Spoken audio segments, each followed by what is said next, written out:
Good morning, viewers. Welcome to Frankly Speaking with Vibhuti. Let me begin by greeting all of us, greeting and all Indians, all Hindus, happy Dusshera. It's a very, very important celebration in our socio-economic religious life, and it has its own significance. So to discuss this and other contemporary issues as we often talk about, I have great pleasure in welcoming two very dear guests and friends of mine.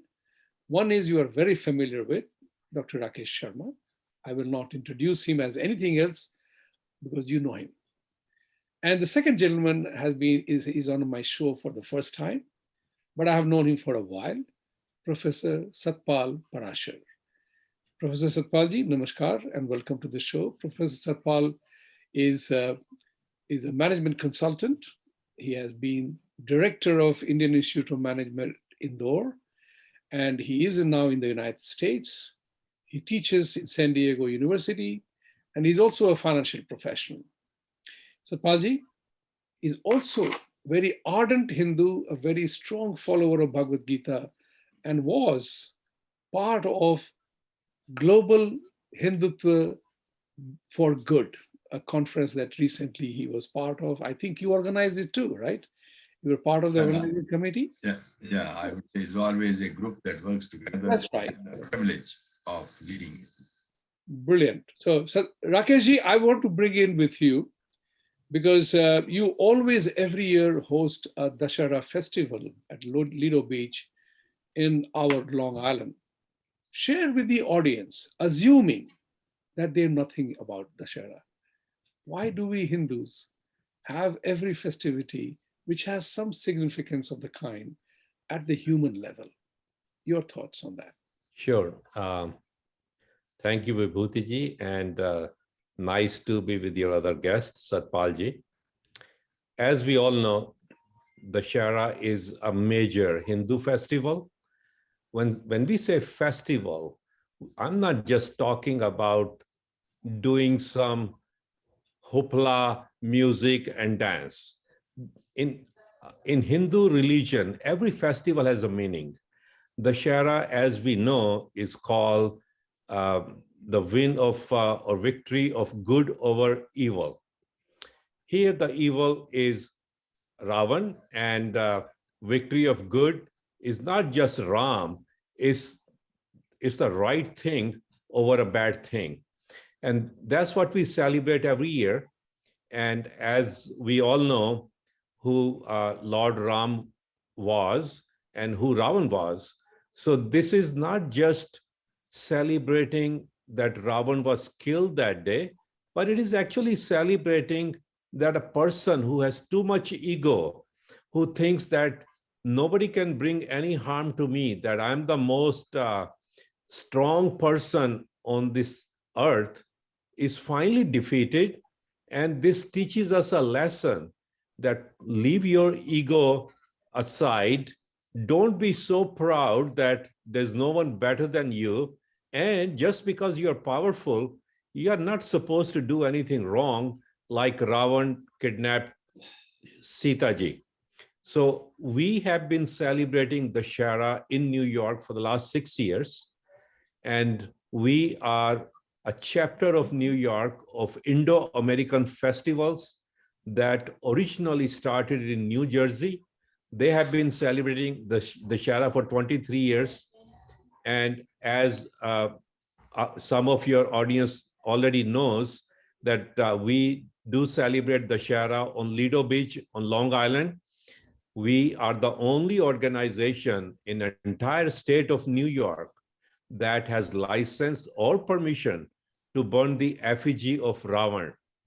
And not only that we burn the effigy of Ravan, but we have 2-hour-long Ram Leela. And that kind of Ram Leela you will never find anywhere in entire USA. So we have a nice stage, nice venue. Before that, we have other cultural programs. Then we have 2-hour-long Ram Leela with beautiful LED screen behind it so that it gives you the the picture like you are actually in the forest when a forest scene is shown. And these artists, they have been trained to perform Ram Leela for years, and they dress up just like Ram, Ravan, Lakshman, Sita ji, and other characters of Ram Leela. And we have a 20 feet tall effigy of Ravan that we burn at 7 p.m. And to be very careful, the town actually has a fire brigade waiting around that area so that in case something goes wrong, everything is taken care of. This is one of the beautiful festivals and teaches us that we must do the right thing in life. And the reason we have been doing it in New York is so that our Hindu culture stays alive. Our kids who are born in this country have not seen Ram Leela or Dusshera. So we have been promoting this for the sake of our children, grandchildren, hoping that few years from now, when we retire, the younger generation takes it over and keeps it alive. This year, the Dusshera on Lido Beach will be held on Sunday, October 17th, which is only 10 days away. So folks, it's only 10 days away. It will start at 1 p.m. till 7 p.m. And I can bet you after you visit this venue, once you will come back again and again. You will bring your children, grandchildren, your friends, and show them what Ram Leela is and what Ravan effigy is. So 17th of October, Lido Beach, and it will be fun. There will be a food stall, other stalls, and something that you will be very proud of people who organize this thing. And to make it even better, there is no admission fee, there's no parking fee, everything is for free. You really don't have to spend any money. And this is the best deal in the town. You are really, really spoiling the guests, because in a country that taught us there is nothing free, you are really offering something free. So, that's right. So we are actually going against the famous saying that there is no free lunch. Believe me, there is free lunch, there is free entertainment, and there is free Hindu culture that we are spreading. Great, great. Thank you very much, Rakeshji. Satpalji, there is one thing which he said about victory of good over evil and the abhiman or ahankar, or the ego of Ravan. And somebody said it very nicely. Ravan had ego, and Ram knew what ego does. And that is the reason why ego got defeated. But this is also a dharmic thing, going deeper into the meaning of the whole concept. Yeah, most of our celebrations have a purpose.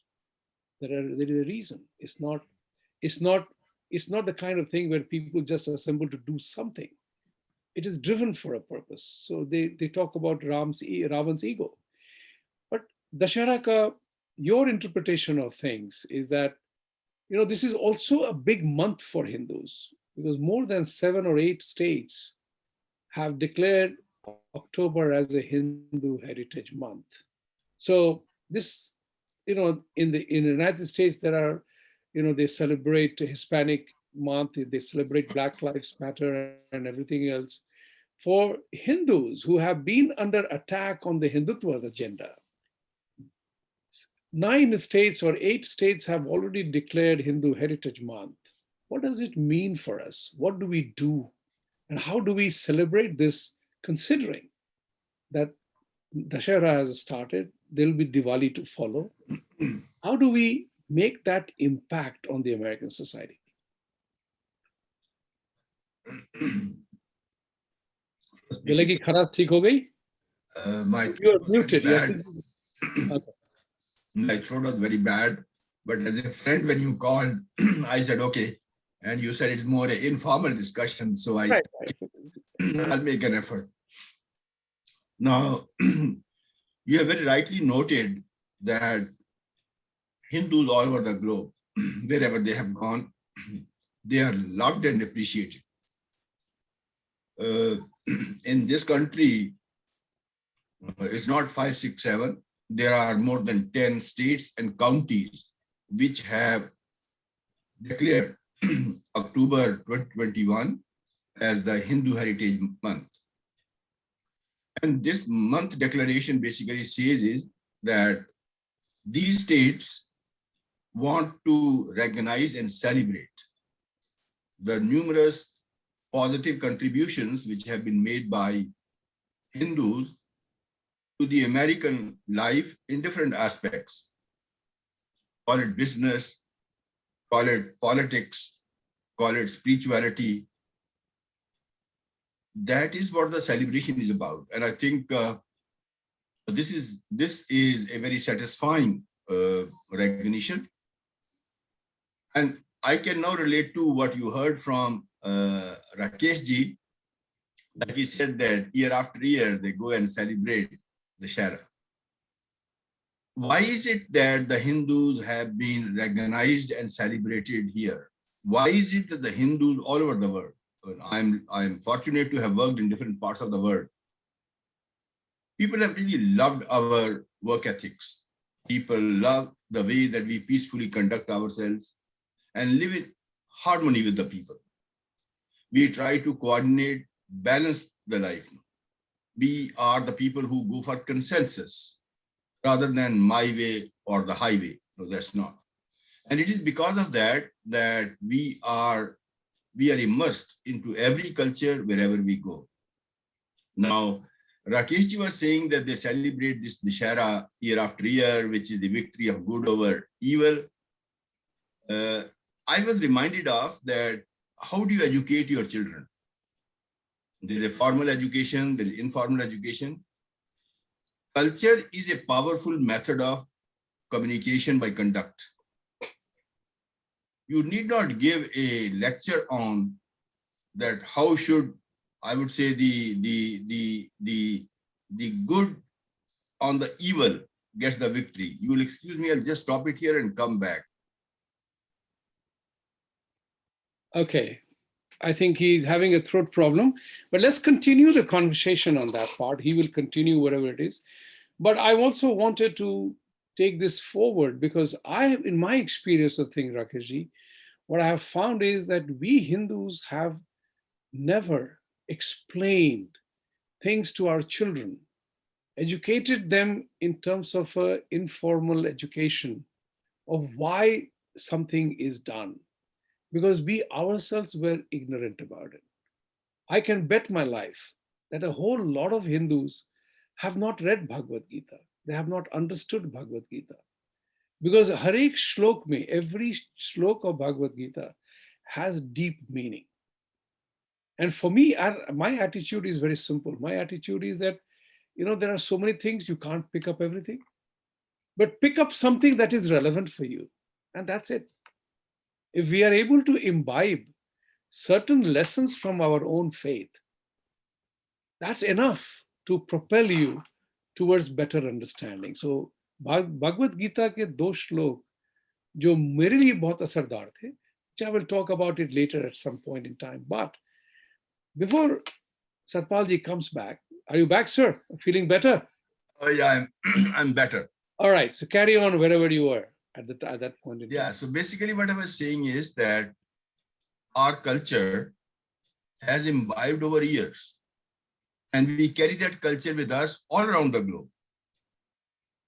When you celebrate Dusshera here and you burn the effigy of Ravan, you are by conduct communicating to our next generation that the people who are egoistic, the people who think that the world depends on them, their future is what we are doing to Raman.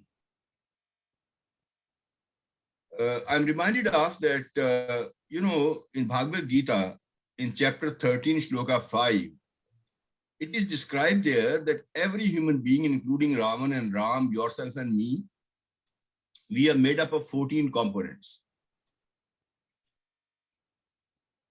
5 organs of action, karmendriya, 5 sense organs, jnanendriya, that is 10.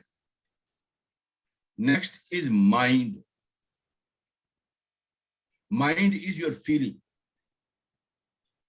That is 11, and the 12th is your intellect. And the 13th is that ego, which comes to our mind, where we believe that, oh, I am the best. Nobody can meet me or beat me. And the 14th component is called the Atma, that my real self is that consciousness, that Chetna, which is keeping me going. I tell you, what happened to Raman will happen to anybody on this planet. Those who think that they have great power of sense organs, or great power of action organs, or they have great intellect, and therefore they are unmatchable, or they cannot go on for very long. They cannot go on for very long. I would say that I feel like congratulating Rakesh ji for a very good effort which they are making. And I think you are a great teacher, sir, by conduct. So you are teaching them that how good over evil is good for our life. And this is a tested truth. There are no two doubts about it. And it is true about across the planet. I'd just like to stop it here. And we Take can your pause. Take your pause, because I'm grateful and thankful for your coming. It's just a chance that you have a bad throat, but that's fine. That's okay. Rakesh ji, we were talking about this very aspect of explaining to our children, because majority of us first generation Indians here, or even people in India, very few have studied our texts, our wisdom that lies in Vedic principles. We have not studied. Therefore, what happens is we are far more happy if our children and grandchildren are Angrezi bolta hai, or American ho gaya hai. We are more happy and satisfied by that than retaining our own cultural identity. And that's very important. So share your thoughts on that aspect as to how do we convey that? How does the sanskar get transferred? Sure. There are 2, 3 things that I would like to point out. Number one, until Prime Minister Modi came in the picture, most of the Indians were so reluctant to say that I'm a Hindu, whether it was in India or outside India. Right. Now, since Modi's time, people are a little more bold and are saying, hey, I am Hindu. My first suggestion to anyone who lives outside India is say with pride that I'm a proud Hindu. That's number one. Don't be reluctant. Don't feel, hey, what other people are going to think. I can tell you that when I see my patients, white American, 8 out of 10 white Americans wear cross around their neck in a chain. And they're so proud to say or tell without speaking, hey, I'm a Christian. And that's why I have this cross in a chain around my neck. So if other people are so proud of their religion, we should be very proud, because ours is the oldest religion. I also have Hanumanji's picture in my necklace, Right. in the chain. That's right. So we should be very proud. That's number one. Yes. Number two, when you touched that we don't know our culture and how can our children know, the problem also lies with our temples and our priests. If I speak to you in French and you don't know any French, I don't know what effect that will have on you. When you go to temple, anything that is conducted by the priest is in Sanskrit. And I can bet you 99.999% Indians do not speak Sanskrit and don't understand it.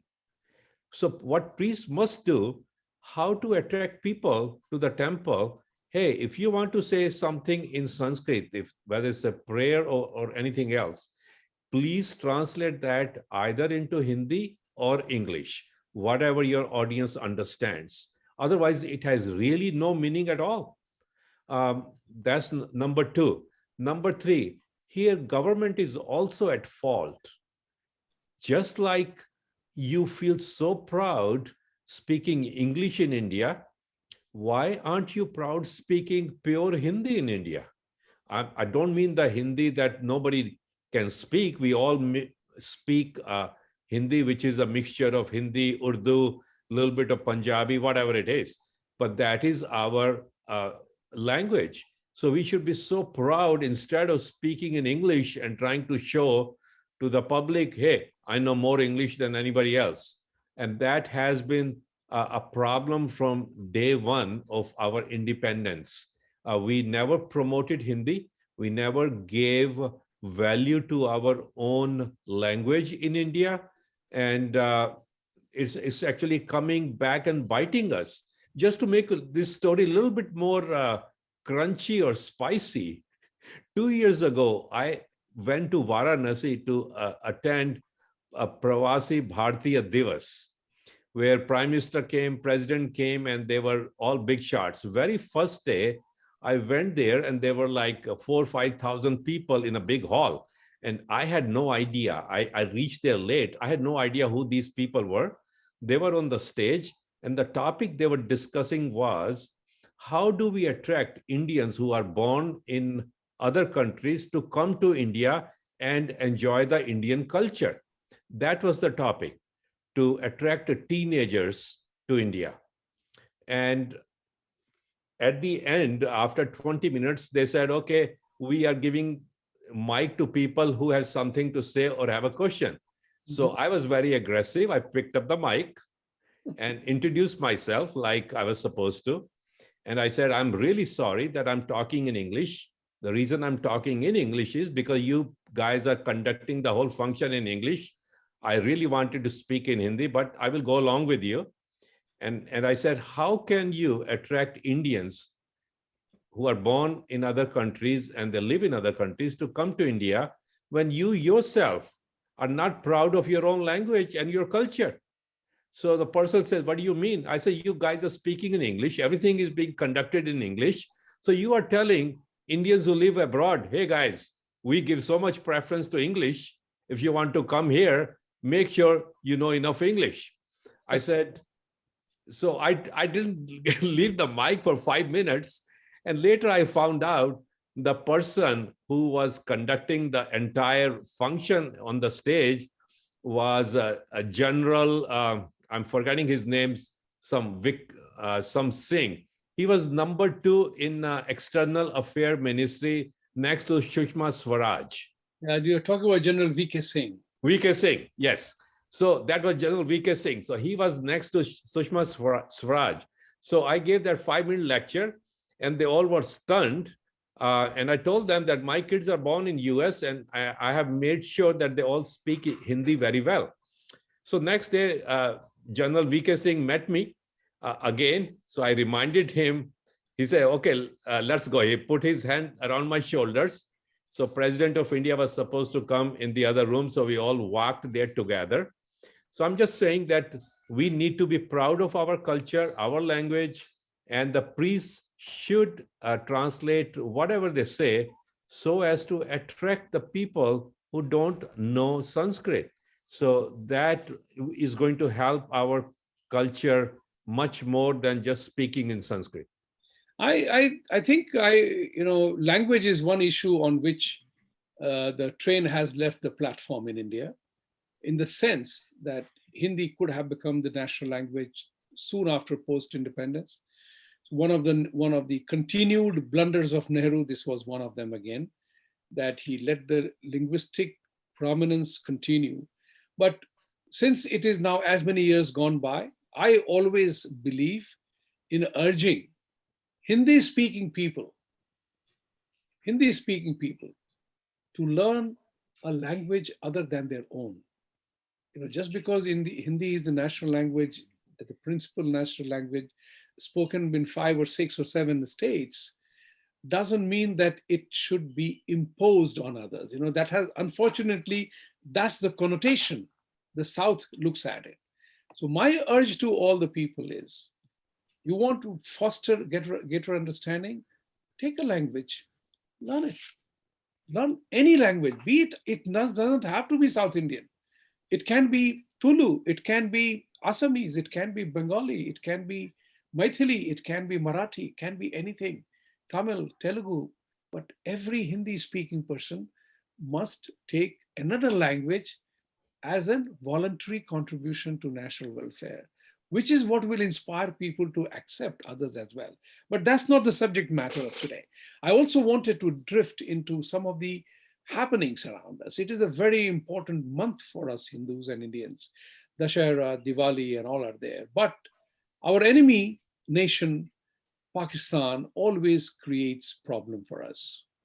And that angers me a lot. When two doctors were killed in Kashmir on Thursday, and doctors, I mean, what's wrong with these guys, who kill?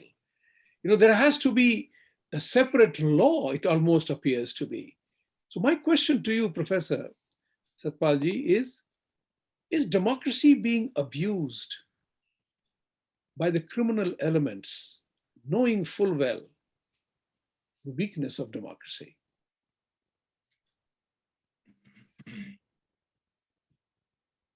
Listening you, my mind goes to when Bhagwan Ramji was worshipping the ocean to let him and his army cross into Lanka. And he kept worshipping for 3 days. And the ocean did not respond. And then Lakshmanji told him that it's only weak persons who do so much of worship. And then Ramji has said himself that he used 2 words. I don't recall that Doha, but 2 words I always recall. That is called Jad and Bhai. Jad means obstinate fool. And Bhai means fear. If somebody is able to exploit that democracy, freedom of speech, it is not that it is an absolute freedom of speech. It's not that it is absolute freedom. All freedoms are within limits. And I would say public health and public good is the supreme in any country of the world, including US, India, or any other world. We cannot compromise anything that goes against the public good and the public health. Therefore, I would say that all the situations that you have really mentioned that happen in Kashmir and that goes on year after year, there are 2 responses. One is the state level response and second is the individual level response. Because I don't think that in that country or in any other country, the state will be able to defend you all 24/7. No, they can't. You have to do something yourselves also. So state has to be very clear and it should be clearly communicated that thus far and no further. And if somebody goes beyond that further, then the individual should be ready to deal with him. What I'm going to talk about is that I sometimes wonder that how is it that these all terrorists get so much weapons? Why is it that a peaceful person cannot defend himself? And I was reading the IPC, Indian Penal Code, and there is a beautiful provision. You can do anything and everything for your private safety. Our people have to realize this. At a concept level, we say strength, respect, strength. You have to be strong enough. And if you look at the history of the world in all ages, who has been the winner? One who was better equipped, one who had better firepower. Irrespective of the age, irrespective of the part of the world. I think Hindus have to learn one thing. Of course, we are not the people who attack. We are not the people who first go out to attack. But our scriptures say that our response should be, our retaliation should be so strong and so forceful that the enemy should not be able to dare to come back to you. And to be able to do it, as I say, responsibility has got to be taken by two elements, not just by the state. Individuals have to also do something. Peace is absolutely valuable. Ahimsa Paramo Dharma is what we have been taught. Mahatma Gandhi ji has been famous for reminding us and teaching us Ahimsa Paramo Dharma. But I have heard Swami Chirmayanand ji, who has said, Ahimsa Paramo Dharma, Hinsa Dharma Tadaivacha. But to protect your dharma, Hinsa is better than Ahimsa. To protect yourself, don't tell me that you should not do Hinsa. If somebody is crossing all the limits, you have got to respond him appropriately. I'll close by saying that I'm reminded of what Chanakya had said. Chanakya had given this lesson to us that if you want to live in this world, live by the ways of this world or resign to jungle. Let's be very clear. What are we faced with? And let's be adequately prepared to deal with it.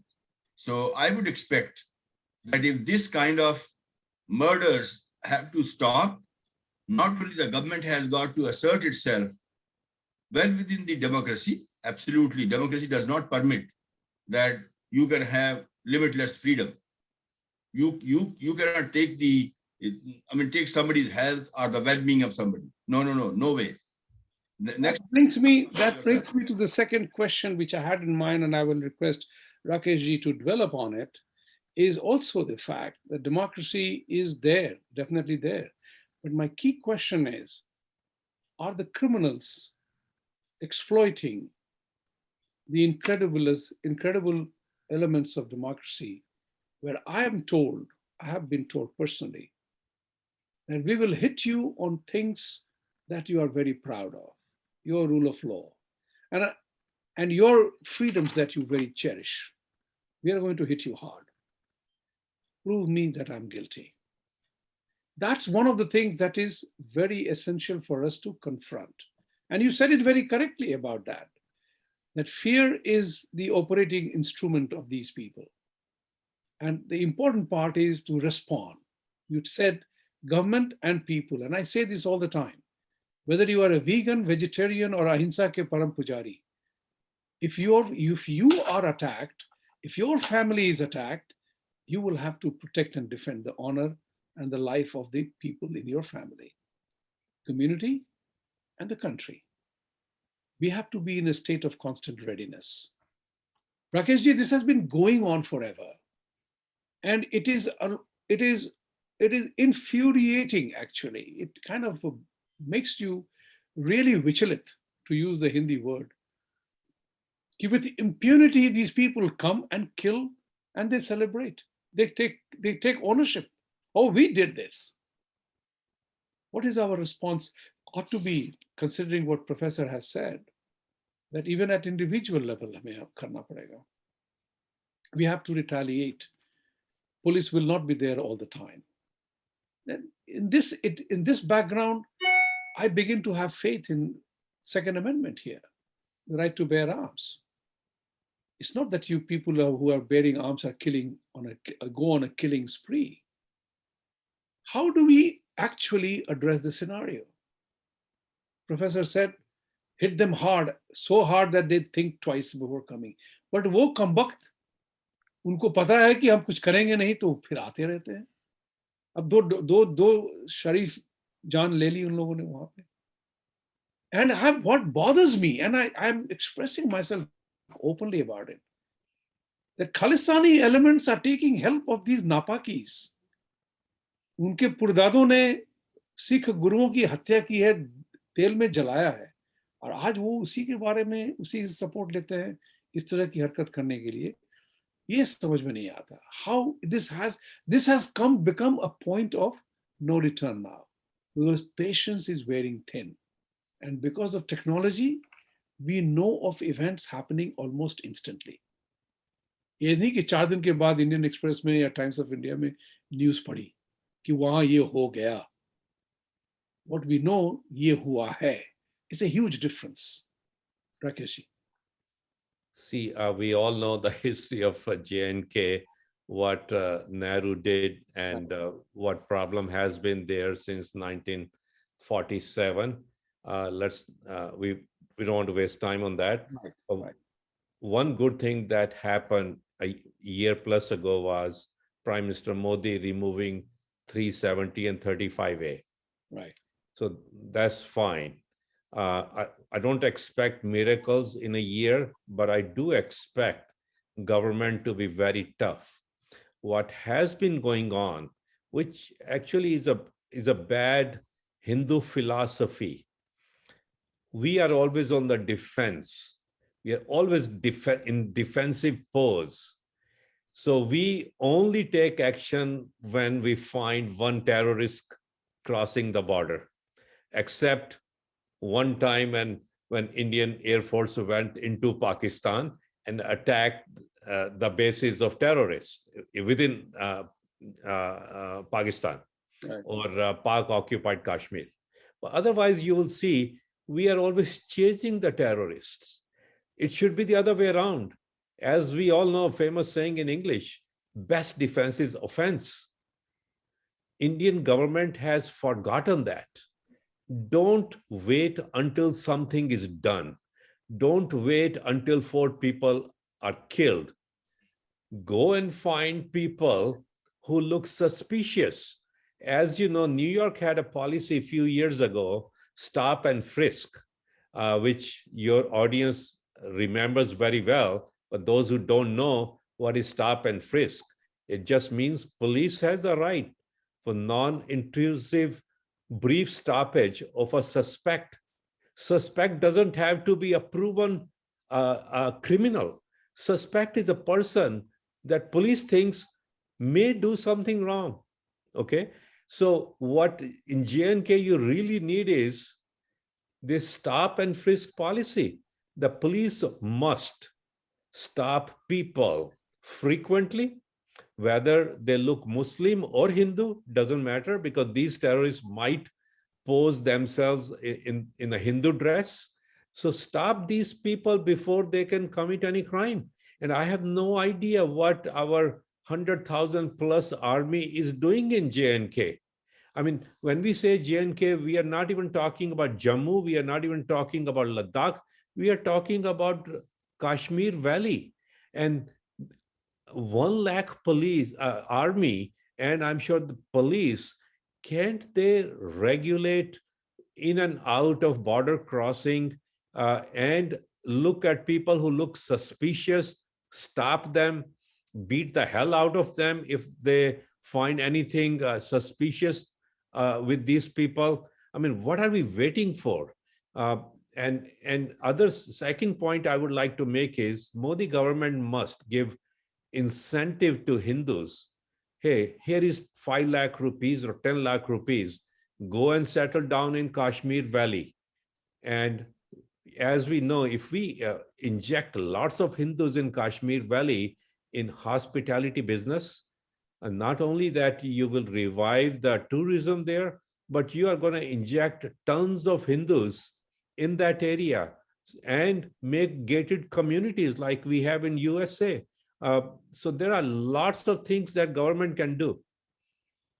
I totally agree with you. A lot of things need to be done, but these killings are also openly a provocation because these people in the valley know that the abrogation of 370 and nullification of 35A, one of the things that was talked about is that people from other parts of the country can move in, settle there, buy land. These people, by killing Hindus, they are scaring you and I to go and buy properties or have a business out there. That's the whole issue. They are trying to create a scare mentality that none of these people come here. But the important part here is that local people, there is a definite hand of Pakistan in this. ISIS claimed credit, Jaish claimed credit for this killing of 2 innocent doctors in Kashmir. Question is, if 60,000 Taliban can run a country like Afghanistan of 30 million people, Why can't we, as you rightly said, Rakeshji, 100,000 army people of Indian Army can't prevent these stupidities to happen. But there is a catch here. The catch is very simple, that when they have to kill someone, they will do it. You can't stop everything. But the response mechanism, I think there has to be a clear and present danger that we have from Pakistan, and action needs to be taken against Pakistan. We are waiting for America to declare Pakistan a terrorist nation. Why don't we? What do you think, Professor? Why don't we snap all diplomatic, political, sports, movie, to khatam hi ho gaya, but every relationship with Pakistan to be totally snapped. And I would say take one more step on this. Ask every Pakistani civilian in India return or go to jail. You have no choice. There has to be, as the saying goes, the best defense is the offense is the best defense. You got to show a determined action. That's where we are missing out on. Professor, your statement.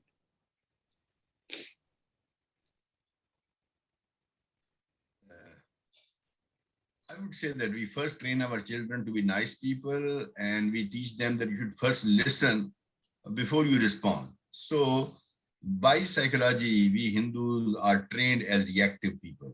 Okay. Because we are told to be nice, first listen and then respond. Offense is the best defense you can say, because when you make an offense, you can cut off from the logic. But when you are in the defense mode, you always try to justify, you try to provide a proof, you do all those kind of things. I'm reminded of Bhagavad Gita. What does it say? Yada yada hi dharmasya glanir bhavati bharat abhyutthanam adharmasya tadatmanam sujamiham. I'm a professor of finance, essentially. And when I interpret in terms of the balance sheet and income statement of a company, this shloka, what it says is, not only that I am born when the dharma goes down. No, it says, yada yada hi dharmasya glanir bhavati bharat abhyutthanam adharmasya. It's not when the profit is going down, it's only when the loss builds up, the loss goes up and up, that I take action. Of course, the next shloka says, Paritranaya sadhunam vinashaya cha dushkutam dharma sanstapnarthaya sambhavami yuga yuge. So I would say that, after listening you two gentlemen about the offense is the best defense, I would say that as a matter of our culture, as a matter of our psychology, we have not been trained because we are logical people, we are scientific people, we want to be right, we want to be nice, and that's why it is not. But I would say another thing to be noted today is that the war is not physical anymore. In fact, the physical war is a smaller component compared to the war of words, the war of the digital war, the social media war, and that is cheap. That costs much less. Anybody can put, say, 40 words in Twitter, and he can begin a thread which can then go on and on and on, and the people can get just distracted from there, and they are responding to him, and the thread goes on and on and on. When you think of Pakistan all by itself know very well what are their strengths and weaknesses compared to India. But when you get behind Pakistan some other countries like China and some quiet supporters elsewhere in this world, then the Pakistan becomes different. That becomes a different entity. And therefore, India has got to think not Pakistan as that small territory which were divided from Bharat and made into. They have to think through that geopolitics. And that geopolitics is fairly complex today. And as far as the present government is concerned, we are fortunate that for the last about, say, 4 or 5 years now, our conduct has been different. We are remarkably different from what we have been going on for 70 years. And I would say that this is going to bring the change, but the mess is so large that it will take a lot of time to show the change. And I find that the government is in the right direction. People like you and me, I mean, who would rather think twice before saying, Garv se kaho hum Hindu hain in that part of the country? Because they will immediately label you communal. And if you are labeled communal, I don't know, your job is at stake or what. And you want to run your family and you want to run your career. I mean, you cannot be a reformist at the cost of your own personal life and the family life. And as a result of that, the kind of atmosphere under which that country has operated for almost like 70 years, no? That was contrary to creating an entity that's called India, an entity that's called Garv Se Kaho Hum Hindu. So it has started just now, and I would say keep watching. I think we are moving in the right direction. That's good to hear. And I concur with you on that, actually, that it's only in the last, since Prime Minister Modi came to power, that a sense of pride has returned to us Hindus. I would boldly say us Hindus, all three of us included here. And that's what is important, because our journey has only now begun in terms of real response. Who would have thought a Bagalkot could happen, right? Who would have thought that Pakistan is a totally unwanted country in the world today? Who would have thought that US President Biden has not called the Pakistan Prime Minister since assuming power, since his oath? So there is a definite thing, and you are right, is that Pakistan is not alone. This country doesn't count as a strong country. It has China's backing. It has a benign backing of America. It has been on the good books, a good pocket of America, has systematically abused America. I call it the rentier estate. Bhade pe available hai, wo country. The same people who housed, trained the terrorists was also a partner of America in war against terror. What a bloody joke it is, you know. It's a laughable matter. I don't know how any senator or any congressman can be proud of their association with Pakistan the way it is. But now I think it is become obvious to every senator and congressman that Pakistan duped us. Otherwise, Senator Marco Rubio would not have called Pakistan a third-rate country. That's a strong statement. Now the question is, as you rightly said, whether the world actually declares Pakistan from the gray list to the black list that it definitely deserves to belong. So Rakesh ji, the issue is critical for India. You know, a tiny country like Israel is able to handle all the nations around it, and which are many of them. Why is it that we, such a big nation, are not able to handle a cantankerous, useless piece of crap? I dare say that about Pakistan. You know, that, it's not a country. I mean, we may not have a choice of neighbor, but we have a choice of friends. Why don't we break our relationship with Pakistan completely and put them on alert? One more guy coming from your side, let there be war. Because there is nothing else that Pakistan will understand. They are taking advantage of our goodness. As simple as that. They know it. Well, Indian government has been on a wrong foot for a long time until very recently. I'm from Punjab.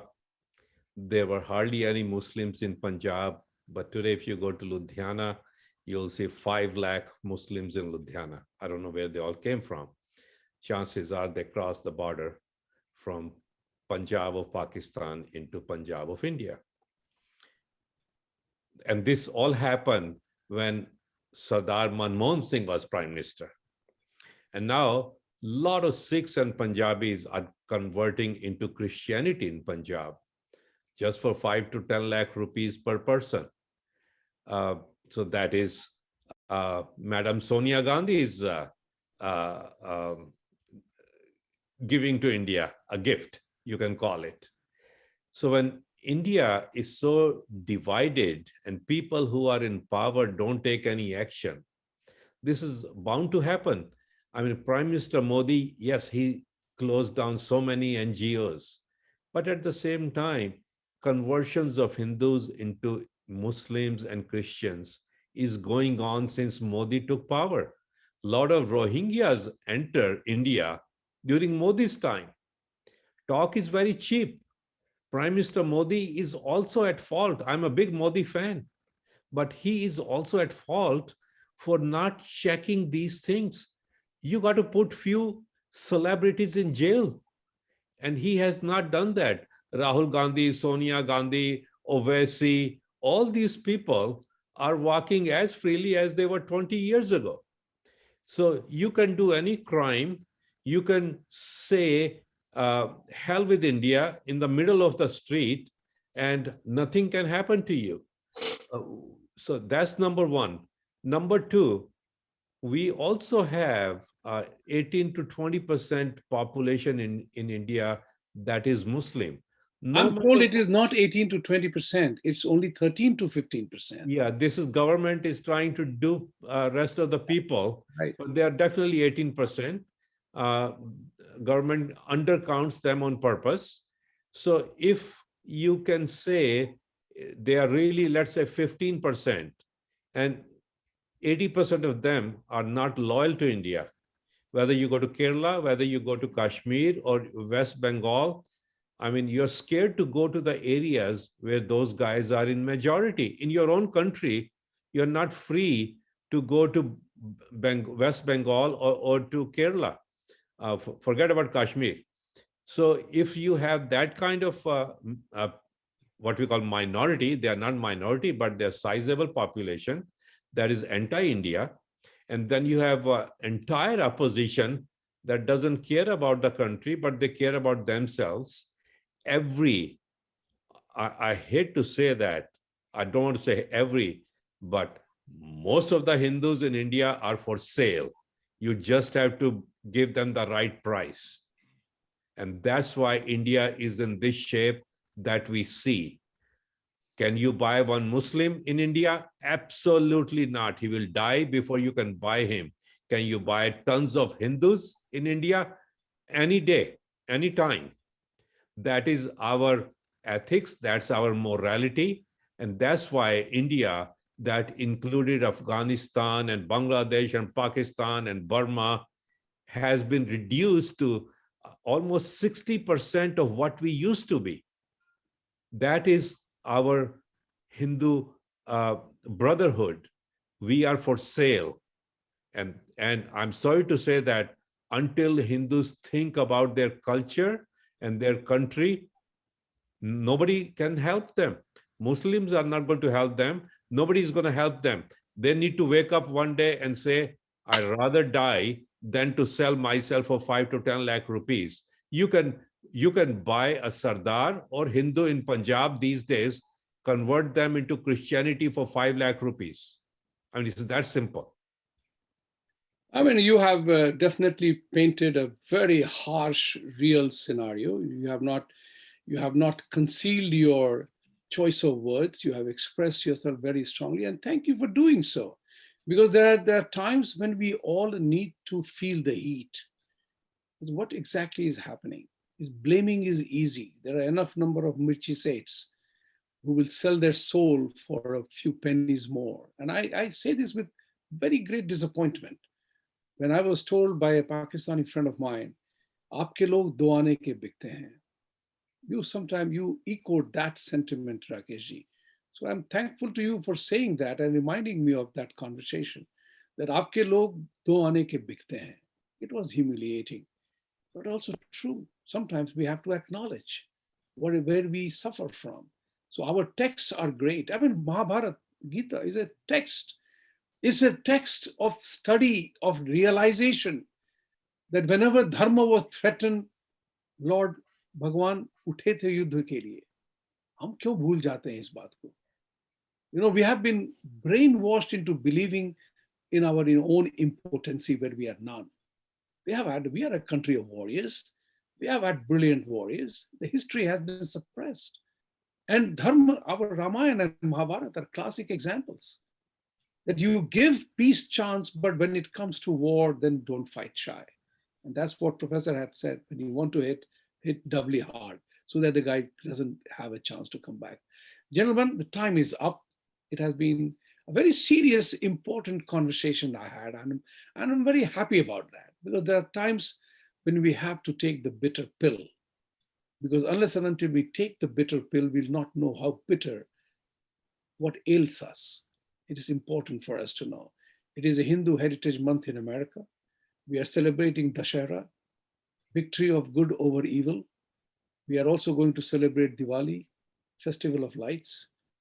Let's take a resolve that we will not accept कि किसी के घर में दिवाली न जले क्योंकि उसके घर में किसी को मार दिया गया. This is a responsibility we need to take individually and collectively. Bhagavad Gita is full of lessons on how to do it. I can quote you on that. There are 2 chapters, 2 shlokas which made my life. One was chapter 2, shlok 3.